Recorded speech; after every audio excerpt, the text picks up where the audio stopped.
You're listening to the Rogers Sporting Goods Podcast. This is Aaron Jones. This is Chandler Smith, and I hate long intros, so let's get into it.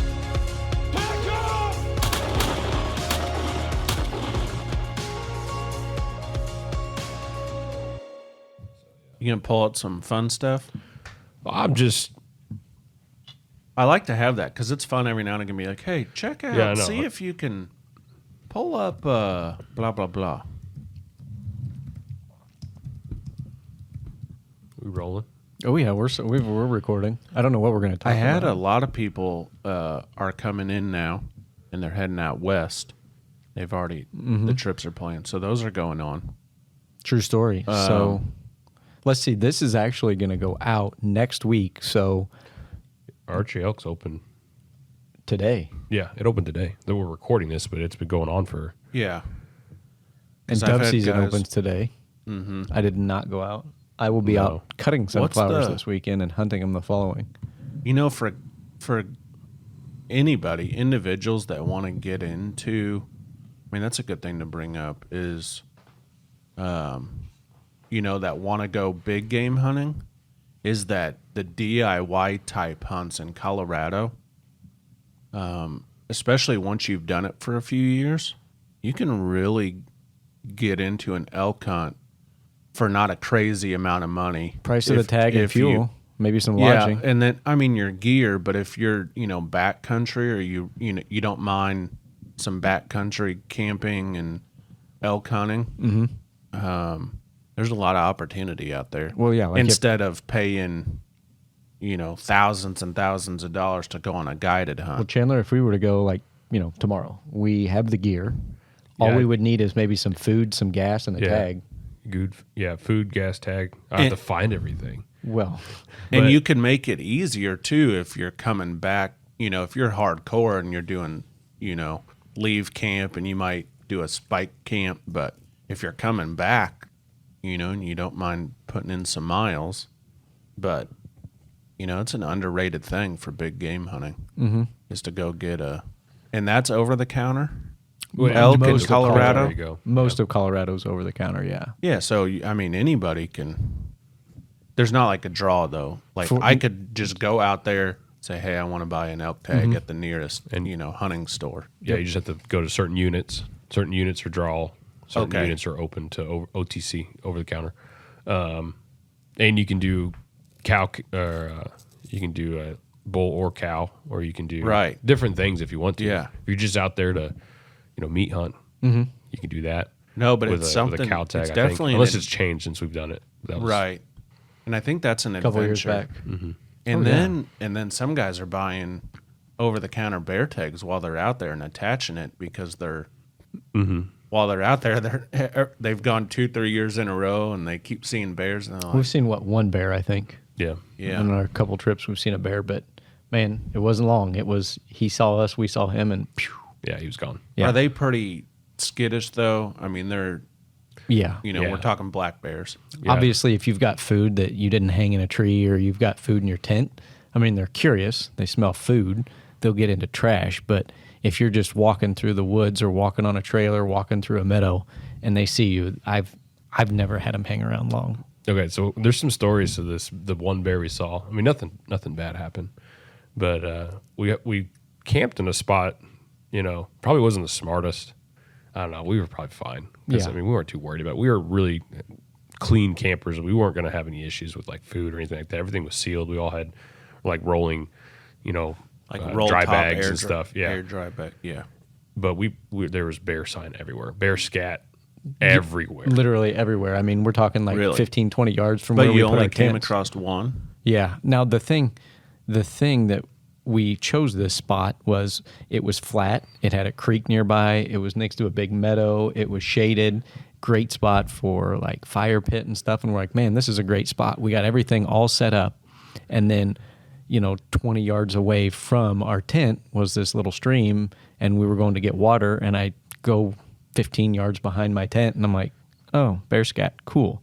And then somebody else went behind their tent down towards the stream, more bear scat. And we're like, all right, well, I guess we'll take our chances. But again, we kept all our food 40 yards away, 50 yards away. We hung Yeah, didn't we hang it in a tree? Yeah, we hang all our Is food. bear so. scat hard to tell though whether it's super fresh or if it's been there No, 3 or 4 days? No, because it'll crust over on the outside. Yeah. Pretty quickly. So, yeah, you kind of poke it and you can tell. And you can Taste it a tell. little bit. And Yeah. that bear was wandering through last night while we were all snoring. Well, see, and when you taste it, you can tell he's not eating anything that's right there around your campsite. Right. 100%. So I was wondering. Yeah, it's a great. That's a great adventure. So that area was actually a really productive area. Where do you, like parking though, to choose your spot? Are you parking at a trailhead and then you pack everything in and you leave your vehicle there for Yeah. a week? Yeah. And do you let people know this is where it's at, or Maybe like family anybody and out friend- there? maybe family but you don't and have to let friends. people know out there. No. that, hey, I'm parking here for. Like they're not going to come across and go, "Oh, this is an abandoned car." When you send out a search They party, know No. what's going on. Yeah, No. they all do. But yeah, it's a These good idea to places always let family and friends know, hey, we're going to be at this trailhead for XYZ days.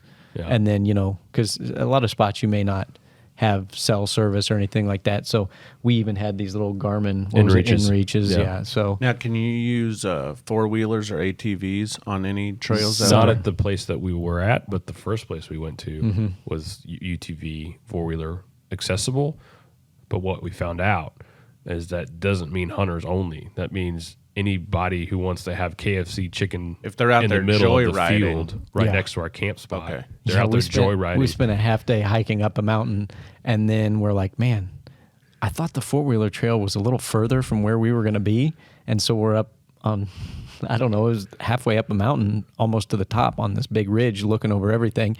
And we see a family on 4-wheelers come up and 150 yards from us, and they open up their 4-wheelers and they're pulling out KFC I'm and having a serious, picnic. KFC having a picnic in probably What's 9,500 that? Elevation, What's that 10,000. You know what? Today we should probably go 10,000 feet and have a picnic. Yeah. I mean, it wasn't a picnic; it was KFC.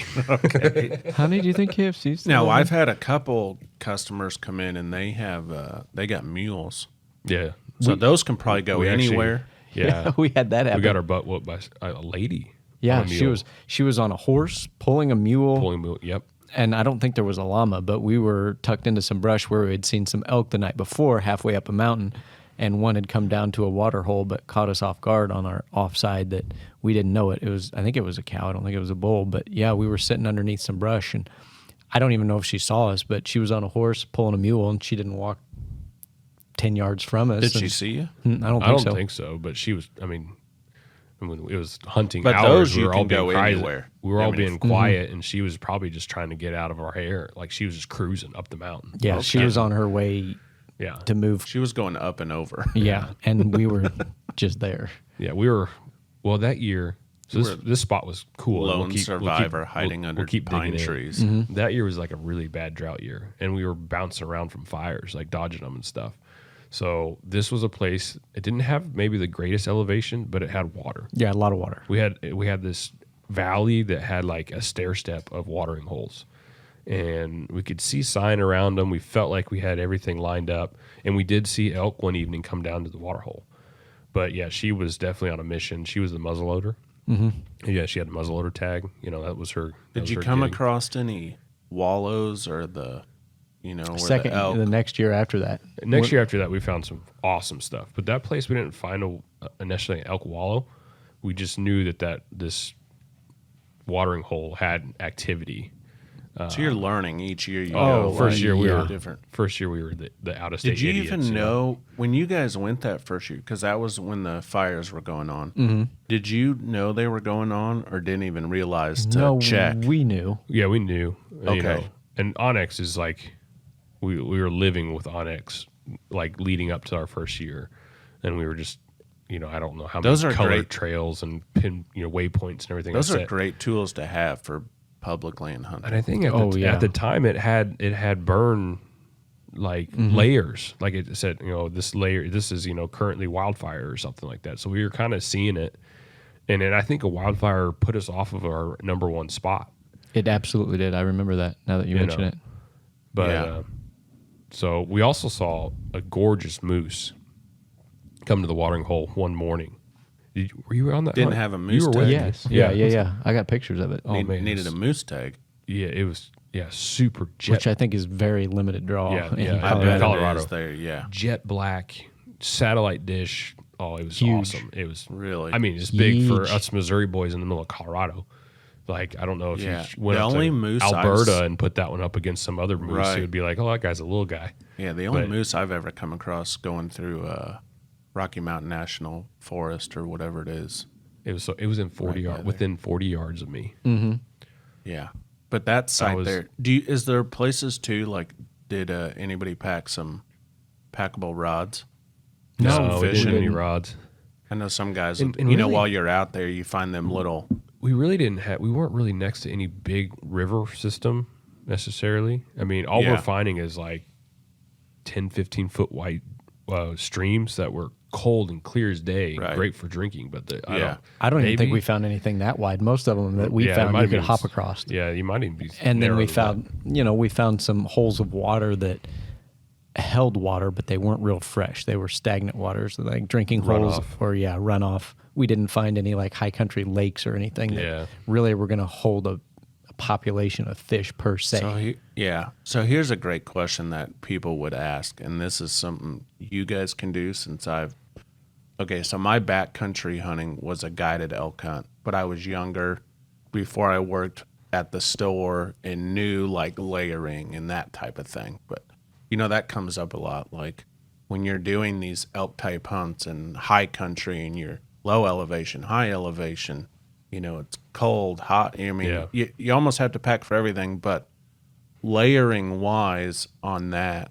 And a it's- lot of companies do it now. You got to. I think you really need to get used to like that cold morning. But in the day when we're hunting, I'm wearing like the thinnest stuff. Or yeah. we're talking archery elk. Syn- Archery elk synthetic right now. base So are we layer. talking 1st, September? September, Yeah. early September. I'm wearing a scent stuff from Sitka that is like super light, and I'm wearing a top and bottom, and that's when I'm moving and mostly hunting in. But in the morning, and it depends on the year, the morning is frigid. It feels like because You've been sleeping, your It gets- metabolism isn't jump started, Yeah. your energy is low. Right. But there's one thing that I did learn is that when you get dressed, drink your coffee, if you got a fire going, you're eating, whatever, you're probably not sitting around a fire, but we just had some like instant breakfasts. We turn on the jet boils, make some coffee. But once you get dressed for the day, it's fine to wear like a jacket while you're getting ready in the morning, but you make sure you're completely underdressed first Yeah. thing. So when you get your backpack on, you want to be cold. you want to Because be cold. as soon as you start hiking, Yep. man, your body temperature jacks up quick. Yeah, you So could be even though freezing around the camp. So the even moment though you it's start going. cold, don't start off with a base layer, hoodie, jacket, No. all this. I did like a super lightweight base layer and then maybe a vest. 'Cause you're gonna warm up quick. Yeah. Mm-hmm. The easiest thing you could do is start off cold and then maybe keep like your stocking cap on. Because a stocking cap, you just roll it up, put it in your pocket, and then put a ball cap on. It retains some of that. Body Exactly. But temperature. when you start hiking, make sure you're cold when you start hiking because within Yeah, minutes because you'll be you're warm. hiking in the dark. It's cold. You're going to get warm. You're going to get to your location, and then the sun's going to come up, and that first bit of sun is going to start warming you up, But- and then you're ready to go. Yeah, And then as soon as you get to your spot, if you're sitting, you can then Yeah, throw that jacket if back it's- on to keep you warm. But Yeah. while you're hiking, start off cold. Do you like it's a first layer, like merino wool or something Not- like that? I like that or, if I'm like whitetail hunting because it doesn't really hold a lot of scent. But for out there, and for waterfowl hunting, I like a synthetic one because you're going to get soaking wet and it dries really fast. Okay. It dries out a lot faster and it doesn't Gotcha. stretch. And I feel like this would be something worthwhile bringing, but like Sitka makes the Kelvin light or the Kelvin, the real puffies. You get the puffies that you can, and other companies make them too. But a packable jacket you can throw on over you if you're Sure. getting a little chilly. But it's easy to pack, doesn't take up a lot of room. Throw it in your pack. Yeah. I think that's a great thing to have on a trip like that. I would imagine. Yeah.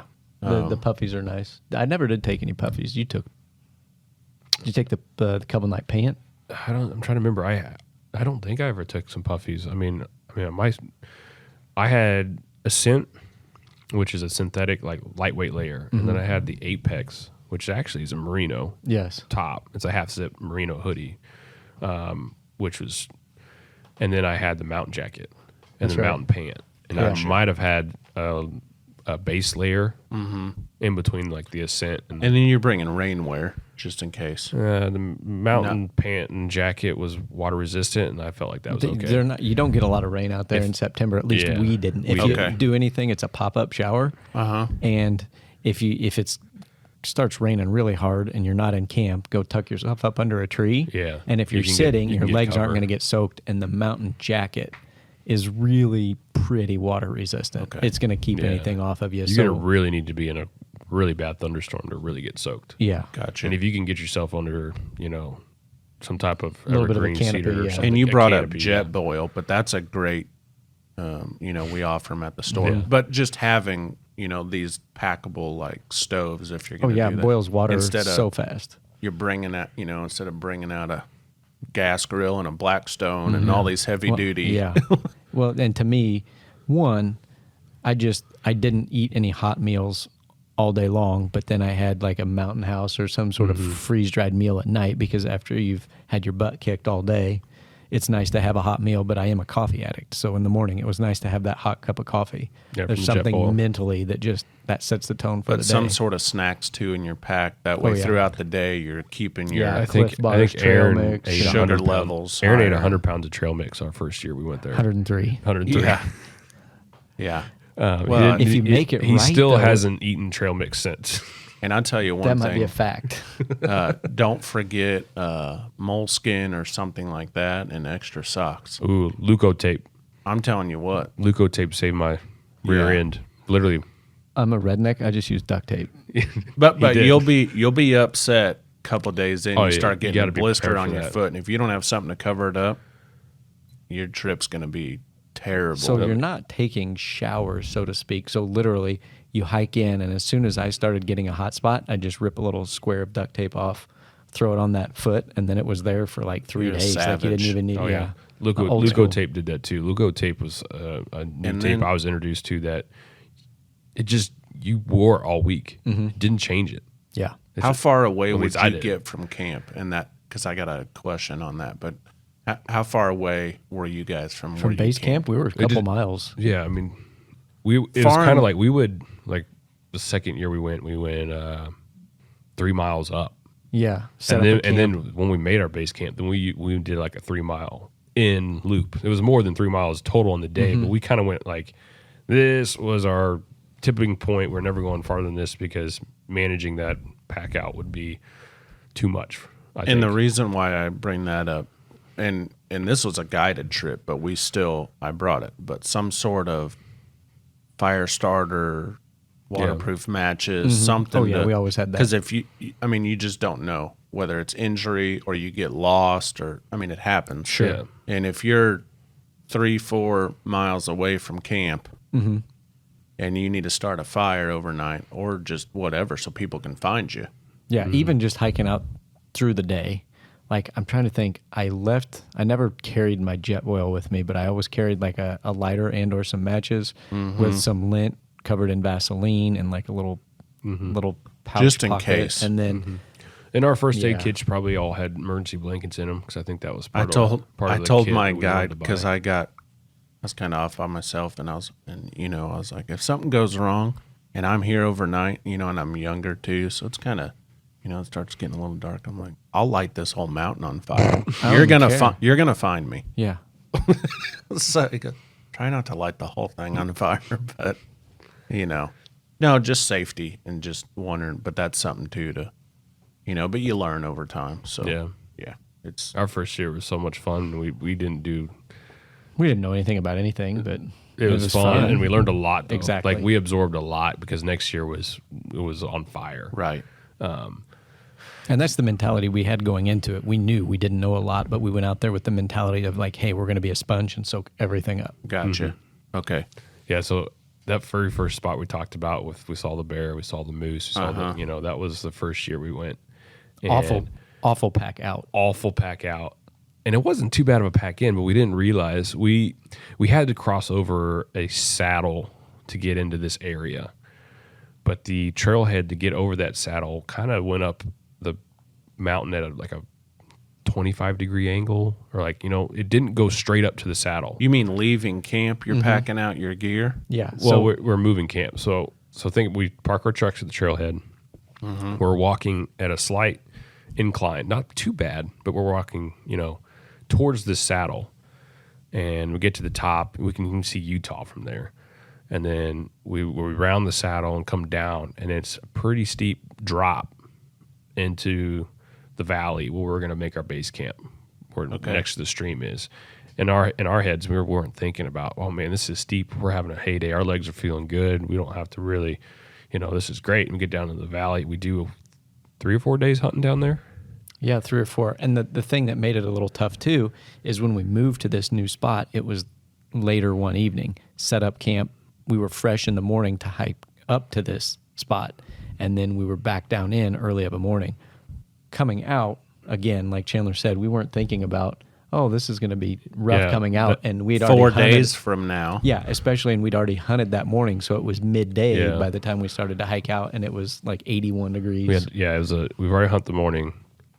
We're packed camp up. We're going back out, but we didn't realize, we dropped over that saddle and just like fell down this steep incline into this valley. Now we got to go back up that incline. Yeah. And we still had 40 pounds on our back. It probably wasn't Maybe more than 45. like a mile and a half, but it felt like 10 and a half. But it was just the incline, like that just kicked our butt. And then once we got to the over the saddle, it was like, oh, we're finally on flat ground. But we really weren't. We were dropping, Yeah. a little bit at a time to our Right. truck.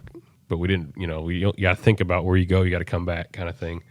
Oh my gosh. Yeah, that was a pretty cool And place. the thing that got me through that was not looking up to see how much we had left, not stopping every 200 yards, just tricking poles, stare at the ground, 1 foot in front of the other, drink plenty of water. Yeah. That just, because it Plenty was of a water. mental game. Yeah. Yeah, Oh, you got to drink so much Hydrate. water out there. It's ridiculous. Oh, yeah.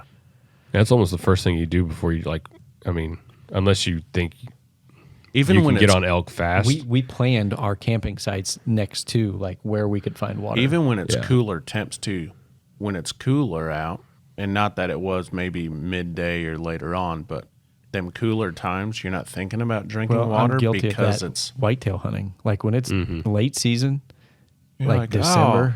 oh, I'm don't need- cold. I don't want to drink water right, now. You're not thinking about hydrating because No. it's yeah, even at 40 degrees. You're Yeah, like, I'm not "Oh." sweating. Yeah, but you definitely want to keep up on it. You don't, you get dehydrated. I don't quick. drink enough water deer hunting. That's Yeah. a fact. Which that's a good segue. So that's also, the opener here in Missouri, but the 15th. And I know we all archery hunt. And, I get this a lot. So I get, at the store, right? So I'm, relaying questions I hear all the time. But, and I know you've been, you're really into the archery, but is the change in the arrows over time? Like a big question is the thinner, I'm trying to think, the diameter, the Micro arrows. diameter, yeah. Yeah, real small versus like some of these original, like, 4, 5, or 6. yeah, so like I shoot, Gold Hunter, like Max Hunter, Gold tip? arrows, gold tip, yeah, versus like some of these Victory, Vaps. VAPs that are, smaller. And is there a big difference or, obviously company to company, but for me, I think I'm so used to that. And that's the arrow. Because I've done it now so long, it's hard for me to switch. But I guess it also comes down to, there's so many variables, right? And which arrow is better. Because one, what are you pulling back? What broadhead versus, you know what I mean? So the cutting and just the penetration of an arrow. Sure. Do you prefer one over the other? Have you switched to like a smaller diameter arrow over time? I shoot micro diameter arrows. I think they do a little bit better in the wind. I know that a lot of marketing will tell you that they do. I think I see a little bit of a difference, to be honest with you. I do think they penetrate a little bit better because there's less resistance, because there's less arrow shaft. Of course, everything you see on TV, guys are shooting what they're sponsored by. True. And working in archery, I have noticed that there is a big difference between a name brand arrow or just a store brand of arrow. There's a big difference. Always go with the name brand arrow. They spin truer, they're straighter. There's less issues there. They cut better. Like there is a big difference. But other than that, go with what you shoot the best. But I mean, do you have thoughts on that, Chandler? Micro versus regular? Like I like and prefer micro, but some I do people too. don't. But I like to use an outsert over them too, not an insert, an outsert. So I've run actually my last group of arrows. They're micro. I think they're 5 mils, but they're not 4 because I've shot 4 4mm micro diameter arrows, like injections and stuff like that before. I loved injections, the VAPs and all that, VAPs and stuff. But I think right now I'm shooting a Axis Pro or something like so that's a 5 mil, a 5 mil, like really good straightness, like top end arrow, and I just felt like that was a good middle ground, good weight, good straight. I did arrow. see better, and I don't know who it was. A group of us with Kyle who did Victory, and when we went to the shooting range, the archery range, and there was definitely better penetration with the smaller diameter over mine. Well, there's now so many factors to consider. Right, what's his draw weight? What's his point weight? Too. What kind of kinetic energy? Because I don't. There. For me, like I pull back this kind of, and I can pull back a lot more. I pull back 55 pounds. One, it's easy. I can hold forever. And it's plenty enough for whitetail hunting specifically. Now, obviously, you get into some of the big game stuff we talk about, and even then, you could still make a lethal kill. But you see a lot of, going up to 70 pounds and higher. But for whitetail, I mean, it's worked for me. And so, the variables you talk about, he might have been pulling back 70 and might have been using a different, broadhead or, so all these different things. So, I mean, I think overall, probably smaller diameter arrow, you're going to get better penetration because there's less resistance, just science. But I think, too, is I try to tell people, use what you're comfortable with. Yeah.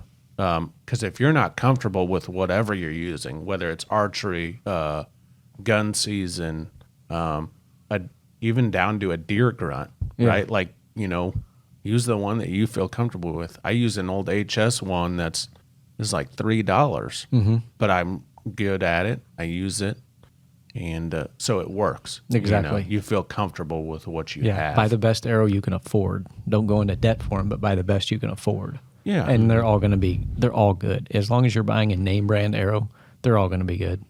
And are you, well, for both of you, do you guys prefer ground hunting, hang-ons, ladder stands? What's like the one you would use the most? Either one of you. Ladder stand or ground blinds. Ladder stand or ground blind. Yeah, I've never had a hang-on fail on me. I've known people who have. Obviously, we've talked about that on the podcast before. Yeah. But they're easier to get in and out of. Ladder stands are. I think if you've got them set proper, you're not going to be picked off by deer as long as you've got them in a good spot and they're up year-round. You're replacing straps. I think they're a little safer. And two, I don't think the deer are going to freak out. I've shot a lot of deer out of ladder stands. Yeah. And ground blinds, they're just nice for those inclement weather days, whether it's a snowstorm or rainstorm, super crazy windy. You can get away with a little bit more of scent issues. You can move around a little bit. They're nice. Especially, I've done dark-to-dark sets in a hang-on before. Not my favorite. Done it in a ladder stand. I can do it. Ground blinds, it's not that bad at all. Yeah. I feel like I'm missing out in a ground blind. You do miss a lot. I agree with just that. Visibly, I just feel like with nature, you're not as because I in used tune. to be, as ground blinds like every other time. One, the comfortability factor. You can stay out there. I feel like forever. You can move around a lot.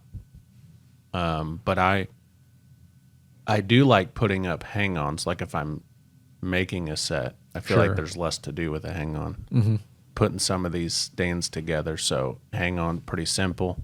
Set of sticks, and I use most of my sticks are still the like not solid, but you piece Quick them sticks, together. the They're 20-footer. 20 foot. One, it ends up being one solid stick. Sure.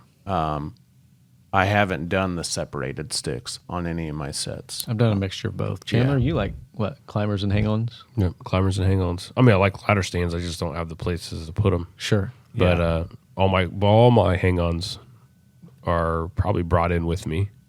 It's been a while since I've set up a hang-on like and left it out for the season. So I go in with high-end aluminum, Lightweight. cast aluminum platform, not welded. It's all lightweight, packable, packs together with the sticks, that type of stuff. Pack that all in, find a tree, shimmy that thing up there. I mean, I'm pretty. Yeah. I can't tell you if I'm faster with a climber or with 4 sticks and a hang-on.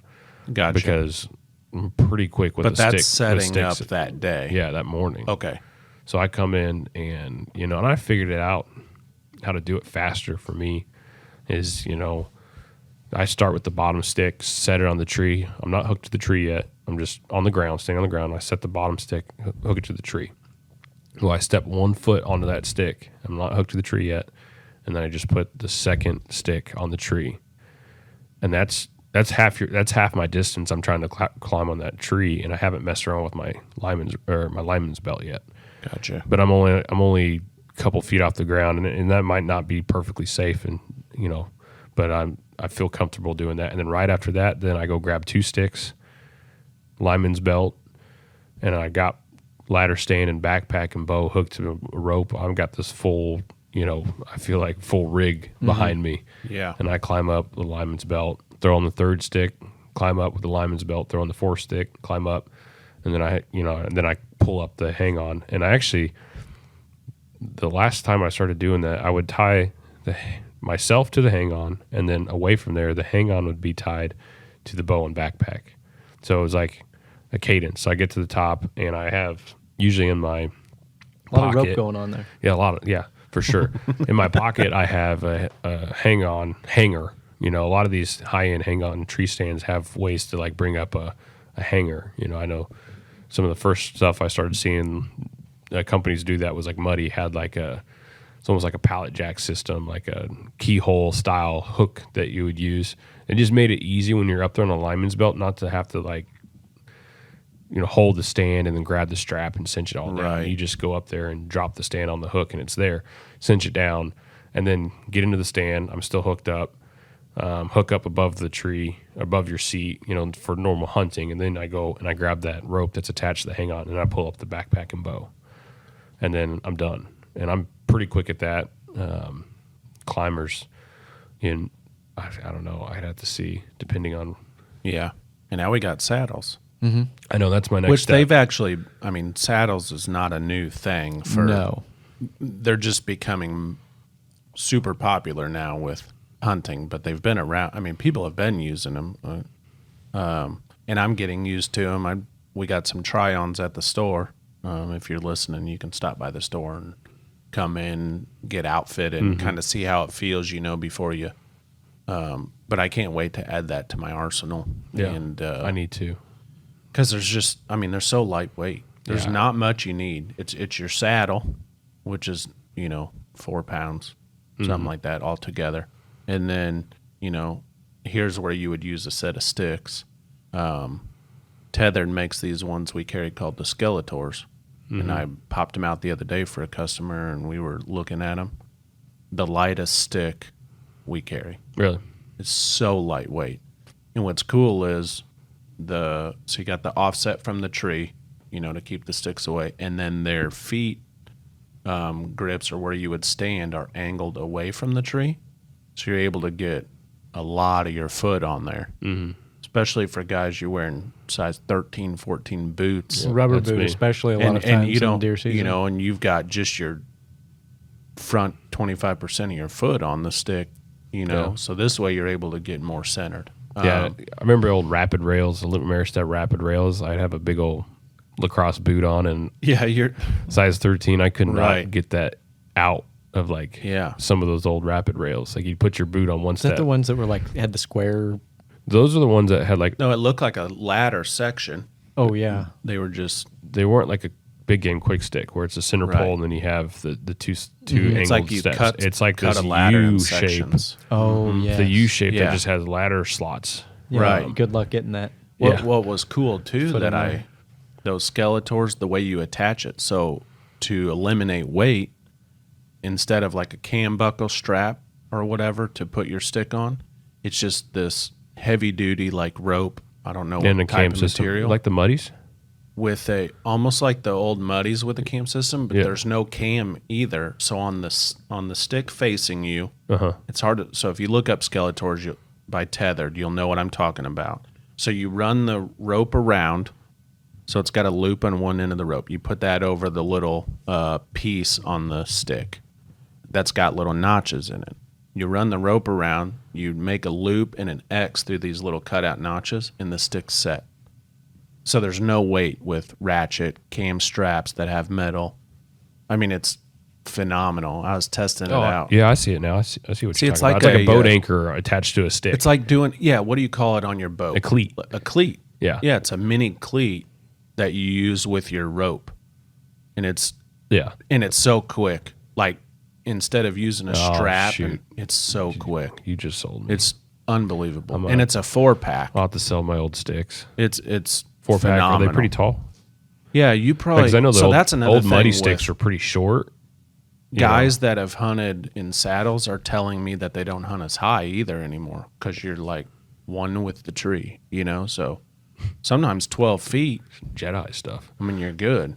So, but with these 4-pack, I'm guessing depending on how far you space your sticks out and your steps are, anywhere from 12 to 16 feet, which I think is probably plenty. I've definitely been guilty of spacing sticks too far apart before to where it's awkward, and then at that point it's not safe. And then So some I try guys to are do doing that. the aiders. Like aiders is a big thing. Yeah. Guys will add the aiders, but no, they're pretty nice. You have to I'm gonna come have to- try them out on our pole at the store and I'm gonna have to test go them out. Get a so system. now it's pretty nice. And then so I got just all these your things are brain is popping in my moving. head. Yeah, it's you kind of got a 100 funny miles grin an on hour. your We haven't face. talked What's about going on? We haven't talked about a duck yet today. That's okay. I all right. know. I'm Every time, I know. That's sad. Well, see, and what gets me, like so far this year, we're headed into September now. Yeah. And usually you'll get 1 or 2 cold days leading into September. It hasn't really happened yet, but I'm guessing within the next, whenever that first you wake up and you walk outside to go to work, and there's that first morning where it's like 0 humidity and there's a little chill in the air on Yeah, that and wind. you could put a I hoodie go off the on. deep end. Yeah, That just gets me. Oh yeah, you're done. You better start washing stuff. You'll be at Yeah, Rogers it's on like- Saturday grabbing something, because Exactly. it's like it's all. Yeah, it And gets then me. Is the it does. And what's fun, it gets me too, and this is weird. We're gonna get a little weird, folks. Yeah, we're gonna get a little weird here. Is I don't mind. I'm not sitting there just like huffing it, but I don't mind the smell of like, deer scent. Kind of, because when deer season comes and everybody's shopping it, I feel like some of it kind of gets a little let loose. You know what I mean? I just, like you're talking about the weather, it gets my juices going. It gets man. the association, and it's I'm the like, association of it. it And I don't is. necessarily I'm like, care you know for what? the smell, but it no, doesn't no. like. Well, yeah, I'm not sitting there like using, aerosol doe pee on my self. Code but, blue. But just a hint of deer scent. I'm telling you, man, that gets me rearing ready to go. I think that's just 10 years of Yes, deer retail. season. Well, I think that's part of it. Exactly. Is like, but Well, I mean, I don't smell the scent until like deer season, and I'm like, like skunks that? that used to just be like the worst thing ever. But hanging out with my buddy who traps all the time, and he uses a lot of lure like that to put in bobcat or coyote traps. Like the smell of skunks now, I just associate that with like trapping in fall and winter. So like, Yeah. I'm just totally all about it. So same thing. It's an association it does. factor. We're getting close, because it's been a long, hot summer, and so you're trying to get excited, but you're waiting for that. Overnights are starting to get a little better. Mm-hmm. I take the dogs out at night; it's getting a little chilly in the air. Oh, yeah. You get a little So it spring in gets your you a step. little- You get a little spring in exactly. your step. I think yesterday morning it kind of felt a little bit So, like fall. but I was we're like, getting this there. is- I would imagine, a couple weeks that the overnight lows, So one thing I wanted to bring up real quick was that people ask all the time, because most companies are doing it now. Everybody's going to the mesh seat versus a cushion For Yes. hang-ons on steel. and ladder stands. Hang-ons and ladder stands. Like across the board now, you rarely see cushions. Because they get eaten by squirrels, or the straps are. But people ask they're all at the the bottom time, of your stand, or you find chunks of them in the woods. and they're worried about the durability. And I can tell you from experience, I put up a Millennium M25 9 years ago. It's still in that tree, and nothing is wrong with that seat. Other than you've replaced straps, obviously. I mess with the straps, but the stand itself, Yeah. the seat, Solid. solid. I've never had an issue It with those doesn't. mesh seats. They don't dry rot. Animals don't eat them. They don't want it. There's nothing to eat. Yeah. So people get concerned. I'm just throwing that out Yeah, there. it's So if That's you, a 9-year confirmation. Now, in 30 years, 50 years, I don't know. yeah, I suppose the one caveat to it would be if you, for some reason, dropped your knife or had something Broadhead. a broadhead gouge the seat, Yeah. because the seats are built into the stand. So to replace them is a little tougher. Some of them you can slide it off and get a replacement, but it's a little tougher. But if you're careful, that seat's going to last you Yeah. a long time. Yeah. I think Longer it'll than last those even cushions. longer if you flip it up as you get down. Yes. Yeah, and you might get some spider webs or something. They build their, but you just brush them off. But a cushion, if I leave it out 1 year, it's probably been nibbled on. Oh, Already. absolutely. So by the end, and they're sometimes, soaking wet too, yeah, half the time. yeah. Awful. The one company that's done a really good job is Hawk on their Mega Combat, and then they have a helium type version of that stand. The cushion they use, almost more like a lone wolf, but it's super durable. It doesn't just sink on you. So if you're a cushion type guy, they do a great job at a seat. Anyways, I just, more of an info drop there for people that, have concerns about mesh. I would not worry about it. Yeah. So No. I was going to segue this earlier, and when we were talking about elk hunting, me and Aaron were, where we saw that bear, we were crawling through bear trails and we didn't even know it. It was kind of funny because trails kept getting shorter and shorter, and then we found ourselves starting to feel like we needed to get on our hands and knees, and we're like, this is probably not where you want to be, because you don't Not want to for be elk, yeah. No, you don't want to be face to face with whatever creature is this tall. Yeah. 45-inch or 50-inch tall Right. animal, not Yep. an elk that we were looking for. So we turned around, but I drew a Missouri black bear tag, Okay. zone 1. Yep. Should I be hunting out of a tree stand, or what should I be doing this year? And is that archery, or do you have you can do both? If I remember, it's whatever method of take. I think you could do both. I can confirm that here in a second. But I'm almost. I feel saying, like ground. Yeah, ground and spot and stalk, and or just covering ground, glassing. Obviously, you gotta pay attention to vegetation. If there's still leaves everywhere, you're not going to see And it based far. off last year, I think it's a lot of moving, spot and stalk. Yeah. You might sit for a while if there's an area where you think, okay, maybe they're coming for water or whatever. But And play it smart, wind in your face, obviously. yeah, for sure, because them bear, like any animal, but Yeah. have a wind checker Their or eyesight's something. not anything to write home about. The but their scent eyesight, I'm is not as worried about, their which nose, is their smell, man. is one less weight, because I think you're going to be moving more than what you think.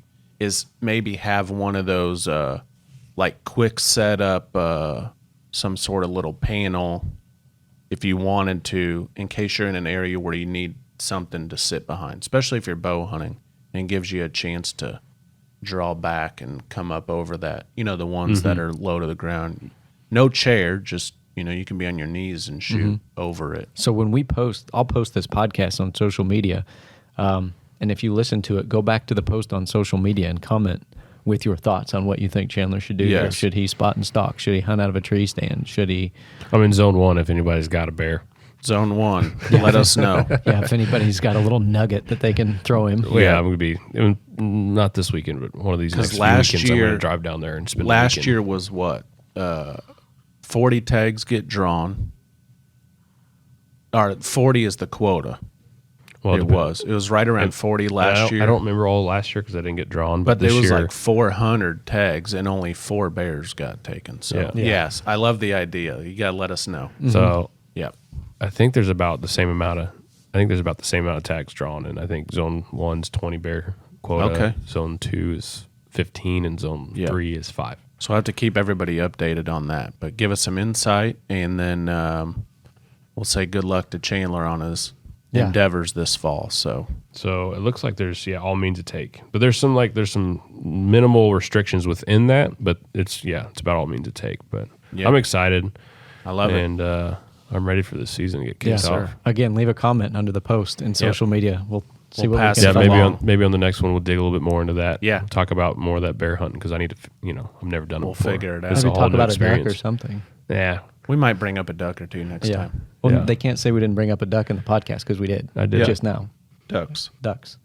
We like ducks That's right. and geese. All right, guys, we hope you enjoyed today's podcast. If you did, go ahead and give us a subscribe. That way you're going to get a notification every time we put out a new podcast. Chandler, what else should they do? Go to our social media pages and give us a like on Facebook, Instagram, or YouTube. Get us subscribed to YouTube channel. We do product reviews there. And then giveaways is a great part of our social media as well. And then we just want to thank you guys for what you guys do and support us so we can do stuff like this. So thank you.